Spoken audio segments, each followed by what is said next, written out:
Nehrling Gardens is a rather special place. For a long time its story was almost lost.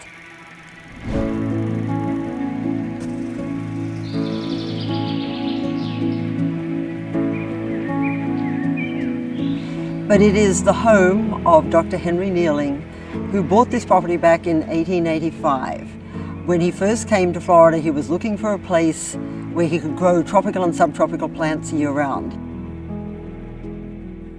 He heard about this little community that was being formed down here in Gotha, where Mr. Hempel wanted to found a German colony, as he called it.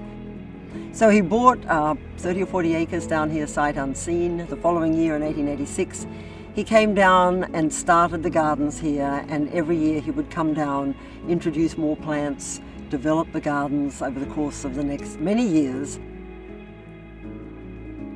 In 1901, he decided to actually make it his home. He then continued to grow and experiment with plants from all over the world.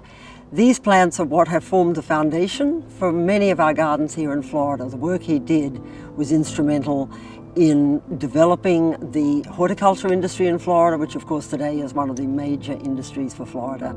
Everything that we see today really is a result of a lot of the work he did. He died in 1929, and the story was sort of forgotten.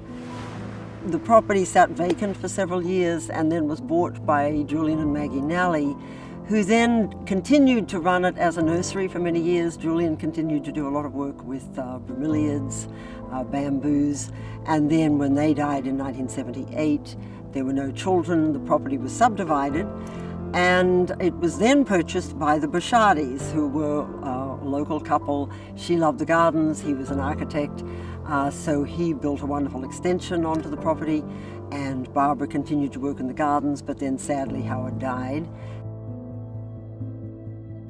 Eventually, she really wanted the property saved, and the Henry Nehrling Society was formed as a non-profit to help preserve the legacy of Dr. Nehrling, and we were eventually actually able to buy the property in the end of 2009.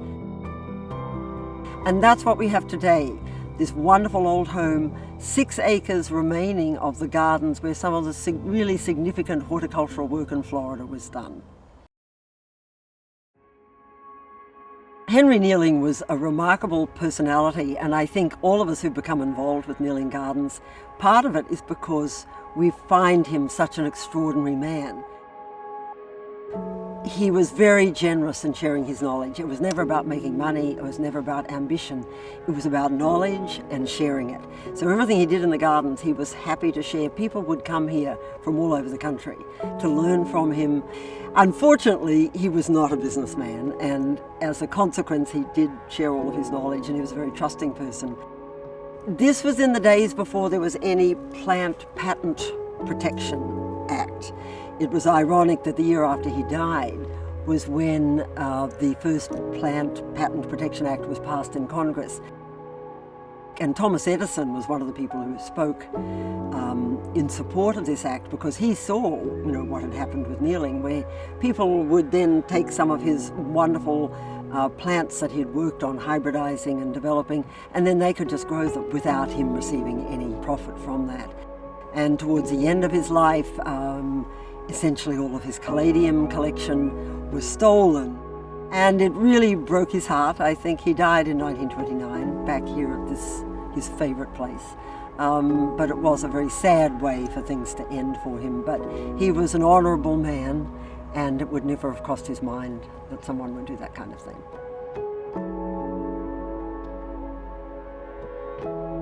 The Bouchardis, who were the last owners from whom we bought, recognized the value of the property. Everyone knew that this was a unique and a remarkable place.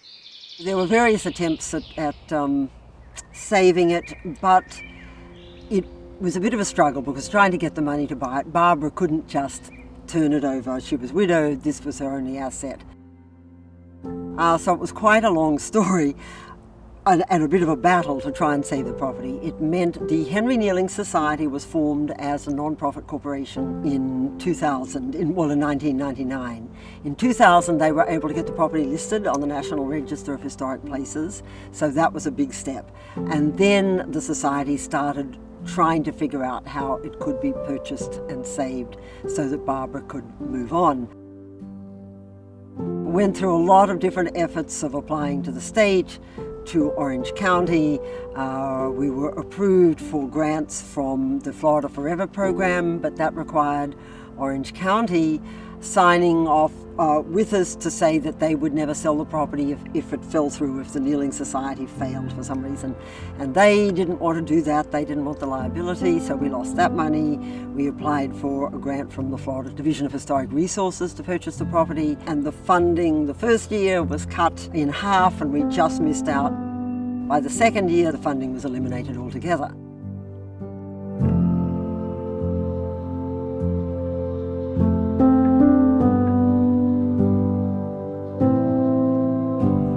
And so we looked at it and said, we're just going to have to do this on our own. And so we went back to a lot of fundraising, applying for support, and we finally were able to get a local couple to generously provide a private mortgage for us on the additional amount of money that we needed to buy the property. And so we were able to pull it off, which was a very exciting day at the end of 2009, so almost 10 years ago.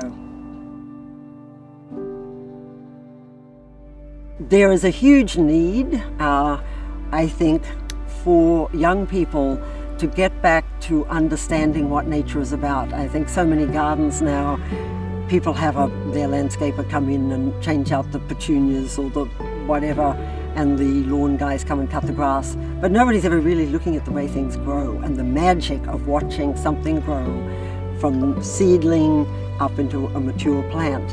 And the way that plant is part of an ecosystem, and the things that feed on it, and the animals that can take shelter with it, or the birds that can eat the seeds from it. We need to be doing everything we can, is our belief, to get children and adults back to understanding what we can do just in our own local, little, small, suburban garden. We can do the things that we do here that make it a little bit of a haven for nature and for wildlife. But we all had to try and convince people the potential of the site. They couldn't understand what it could be. And understandably, a lot of people very realistically knew it would be a lot of work. We probably didn't realise just how much work, but nothing great would ever get done if we fully understood how much work it's going to be. You start out optimistically and you just keep on going. And we did, and that's where, bit by bit, all of these remarkable people came in behind us. When people come here, they start going, oh, this place is special. And so we've, bit by bit, got all of these supporters who see this as a really special part of the community and want to see it become better and better.